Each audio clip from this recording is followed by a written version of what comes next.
14/2016. Por isso, o Dr. Robson, doutora Marina, presidente do desembargador de Mão.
conforme parâmetros já definidos na origem.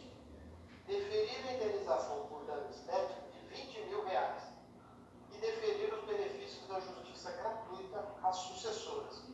Conheço do recurso adesivo de construtora Gasóleo Limitada e nego o provimento. É a minha proposta de voto, doutor Luciano. Tem a palavra. Excelentíssimo senhor desembargador doutor Edmundo Fraga Lopes, em nome de quem eu saúdo a todos os outros demais desembargadores, ao representante do Ministério Público, doutor Aparício Salomão, faço das palavras iniciais de abertura da presidente, senhora Antônia, as minhas palavras, as palavras do senhor desembargador Edmundo também, as minhas palavras. Acredito que com fé e esperança nós sairemos desse período, como diz o pessoal, com a chave da vitória nas mãos. Então, a presente discussão, ela trata do acidente de trabalho vivenciado pelo senhor Edércio, que dilacerou, ele teve amputado o dedo polegar e o seu dedo indicador da mão direita. O que eu gostaria de estar propondo nessa sustentação, e agradeço de antemão o voto do excelentíssimo senhor desembargador Edmundo, em relação à extensão do dano. O senhor Edércio, ele viveu dias terríveis no curso do processo.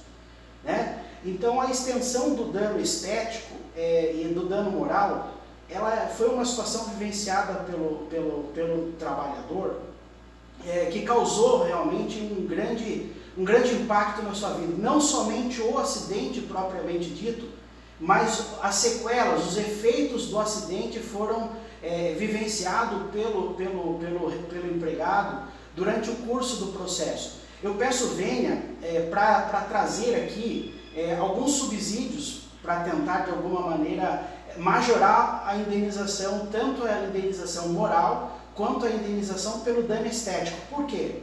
O senhor Edércio, ele relata ao longo do processo e junta documentos de que a extensão do dano estava sendo inicialmente por causa do dedo polegar e da mão e do dedo indicador da mão direita.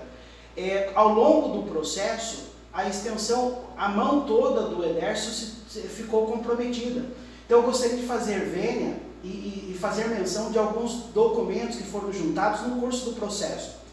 As folhas 339 é o laudo pericial médico que atesta o perito do juízo, a presença de choque em cotos amputados e neuromas. Isso lá no início do processo, onde se chegou a uma porcentagem de 42% de comprometimento de mobilidade. O documento de folha 424 dá conta de que o reclamante havia realizado no curso do processo outras 3 cirurgias, em razão do acidente. O documento de folha 505 dá conta da evolução das sequelas, afirmando o laudo médico que o paciente sentia dor, havia perda da mobilidade da mão direita, ou seja, já não era mais somente o dano do dedo, da pinça da mão, mas era a mão toda. Esse documento está lá nas folhas 505 e a radiografia que confirma o comprometimento da mão toda, as folhas 511. Né? Então a folha aqui... Estamos escutando? Ok? Então a radiografia de folha 511, ela demonstra que no curso do processo, a mão do senhor Edércio estava totalmente comprometida. Então, se essa perícia médica fosse realizada ao final do processo, o resultado dela em termos de comprometimento da mobilidade seria outro. As folhas 538 e 539, um novo laudo médico de 2 anos depois do acidente, ou seja, dia 16 de julho de 2018, demonstra que o reclamante continuava a sentir dor, continuava a sentir parestesia, e que o punho, a mão e o punho já estava comprometido. Folha 538 e 539. Nas folhas 540 e 545, houve um novo baque, né, um novo revés duro na vida do empregado, porque ele teve a sua categoria da sua CNH rebaixada. Ele tinha habilitação para ser caminhoneiro, ou seja, tinha uma alternativa de profissão, e ele, por conta da sua limitação devido ao comprometimento da mão, ele teve a sua categoria rebaixada da categoria profissional D de dado para B de bola. Ou seja, ele só podia dirigir agora carro de passeio adaptado. Então ele não poderia alternativamente ter um novo emprego no futuro na área de motorista, né? Então esses agravantes fizeram com que a vida do senhor Edércio se tornasse muito complicada. Não só então o acidente, mas tão grave quanto a extensão do acidente, tão grave quanto o acidente foram os danos que foram surgindo no curso do processo.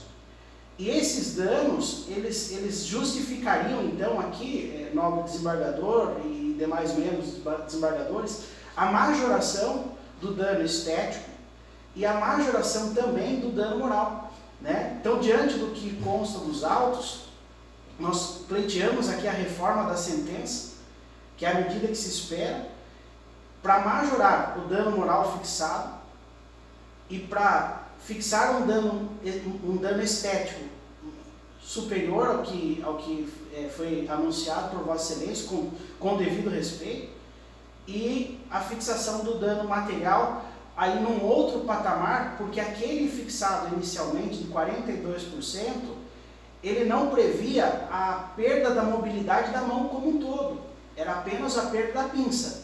Agora, no curso do processo, no desenrolar do processo, a situação se agravou ao ponto de ele perder o movimento da mão como um todo.